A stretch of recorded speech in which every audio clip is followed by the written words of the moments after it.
terus melayani di masa tua.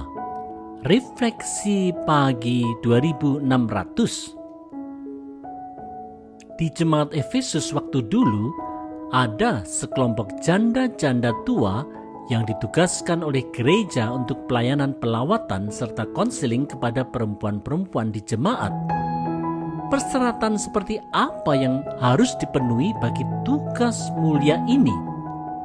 Mari lihat 1 Timotius 5 ayat 9 dan 10a. Yang didaftarkan sebagai janda hanyalah mereka yang tidak kurang dari 60 tahun, yang hanya satu kali bersuami, dan yang terbukti telah melakukan pekerjaan yang baik. Saudara-saudara, selain persyaratan umur, para janda tua yang ditugasi untuk pelayanan pelawatan ini haruslah mempunyai reputasi keluarga yang baik dan rekam jejak pelayanan yang baik pula. Walaupun mereka sudah tua, mereka masih setia melayani.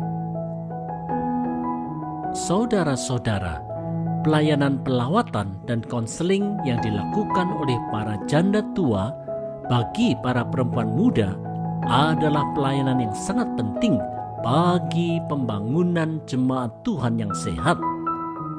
Pelayanan kategorial semacam ini tentulah memerlukan pelayan yang harus memiliki reputasi dan rekam jejak dalam pelayanan yang baik.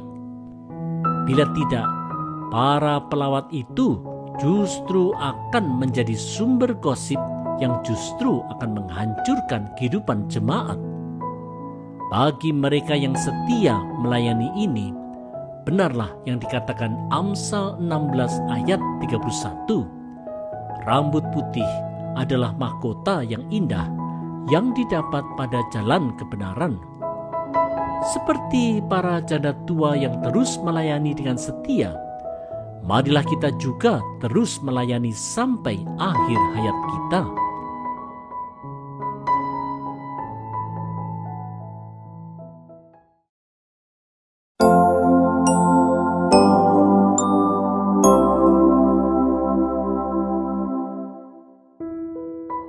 Setia menolong.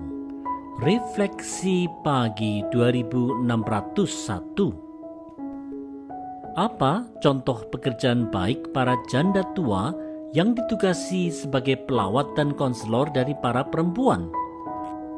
Contoh pekerjaan baik di 1 Timotius 5 ayat 10b itu adalah seperti mengasuh anak, memberi tumpangan, membasuh kaki saudara-saudara seiman, menolong orang yang hidup dalam kesesakan. Pendeknya, mereka yang telah menggunakan segala kesempatan untuk berbuat baik. Saudara-saudara, rekam jejak dari para janda tua yang terlibat dalam pelayanan pelawatan dan konseling ini memang menunjukkan bahwa mereka memang orang yang dari dulu setia mengasuh anak dan suka membantu orang-orang yang butuh pertolongan. Kecenderungan hatinya memang ingin selalu menolong orang lain. Saudara-saudara, karena begitu pentingnya pelayanan pelawatan dan konseling dalam jemaat, maka orang-orang yang terlibat dalam pelayanan ini haruslah memiliki karakter dan kemampuan yang baik. Dengan berbagai pengalaman yang disertai sikapnya yang suka menolong, seorang janda tua yang bertugas sebagai pelawat akan dapat menolong dan menasihati para perempuan muda untuk menghadapi berbagai persoalan hidup. Meskipun secara fisik para janda tua itu tidak sesehat sebelumnya, tetapi mereka secara iman dapat terus berkontribusi melalui nasihat-nasihat serta doa-doa mereka.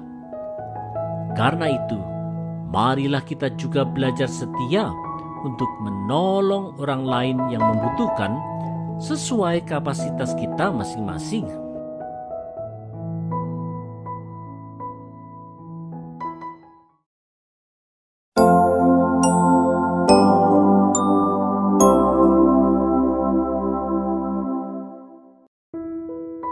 melayani sesuai waktu dan kapasitas. Refleksi pagi 2602. Tidak semua janda dapat mendaftar di dalam tugas untuk menjadi pelawat dan konselor di jemaat Efesus. Siapa saja yang sebaiknya tidak mendaftar? Mari lihat 1 Timotius 5 ayat 11 dan 12. Tolaklah pendaftaran janda-janda yang lebih muda, karena apabila mereka sekali digairahkan oleh keberahian yang menceraikan mereka dari Kristus, mereka itu ingin kawin, dan dengan memungkiri kesetiaan mereka yang semula kepadanya, mereka mendatangkan hukuman atas dirinya.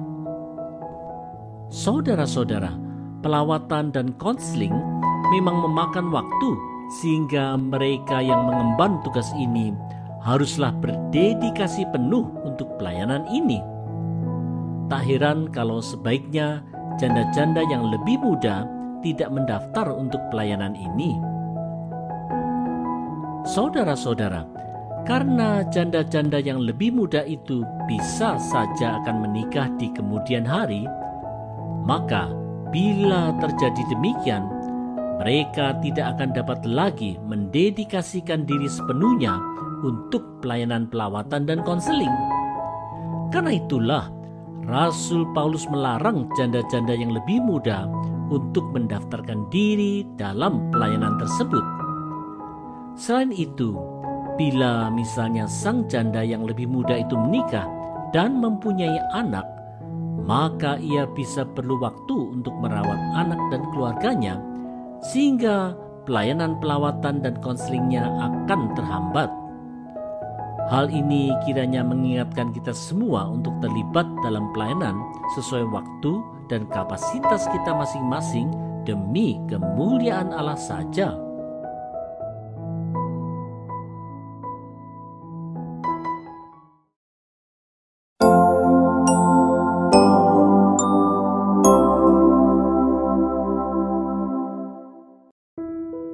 Orang tepat di tugas tepat.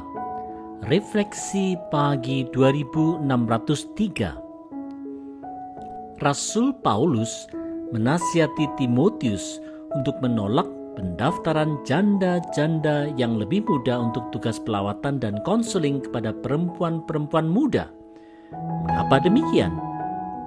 1 Timotius 5 ayat 13 menjelaskan pertimbangan Rasul Paulus. Lagi pula, dengan keluar masuk rumah orang, mereka membiasakan diri bermalas-malas, dan bukan hanya bermalas-malas saja, tetapi juga meleter dan mencampuri soal orang lain dan mengatakan hal-hal yang tidak pantas. Saudara-saudara, bila ditangani oleh orang yang tidak tepat, Rasul Paulus mengkhawatirkan bahwa tugas pelawatan dan konseling itu justru menjadi ajang gosip yang tidak pantas, yang justru bisa merusak jemaat. Setiap tugas gerejani memang harus ditangani oleh orang yang tepat. Saudara-saudara, karakter memang harus mendapat perhatian di dalam penentuan orang yang melayani di dalam setiap tugas gerejani. Bila salah memilih orang, maka berbagai potensi permasalahan bisalah terjadi di masa mendatang. Peringatan Rasul Paulus perlulah kita camkan tidak hanya untuk tugas pelawatan dan konseling, tetapi juga untuk berbagai tugas gerejani yang lainnya. Berbagai upaya pembinaan iman haruslah membawa setiap orang percaya untuk makin diperbaharui di dalam iman dan karakternya, sehingga segala perkataan dan perbuatan memang selaras dengan jalan Tuhan. Karena itu, marilah kita bersama-sama membangun gereja Tuhan dengan menempatkan orang yang tepat di tugas yang tepat.